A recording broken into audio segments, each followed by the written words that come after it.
ان چاروں طریقوں میں سے کوئی طریقہ نہیں چلے گا. ان چاروں طریقوں میں سے کوئی طریقہ نہیں چلے گا کہ مجرم تو ہو کوئی اور سزا دی جائے دوسرے کو، جس طرح آج کل ہو رہا ہے. قاتل بچ گیا اور بے گناہ سولی پہ لٹک گیا. مجرم بچ گیا اور کوئی بے قصور پکڑا گیا. یہ ہوتا رہتا ہے. اللہ نے فرمایا میرے ہاں یہ کام نہیں چلے گا پروپیگنڈا کہ جرم کوئی کرے سزا کوئی اور اٹھائے.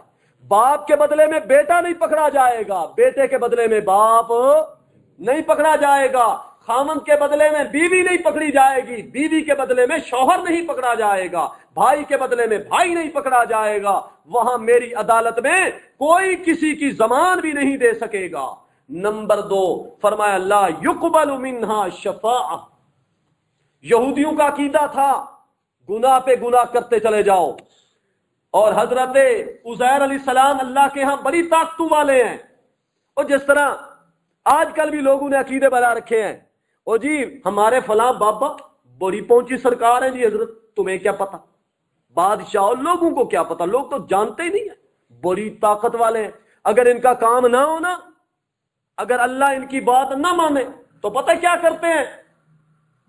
پھر کہتے ہیں ٹوپی اٹھا کے ادھر ڈالی.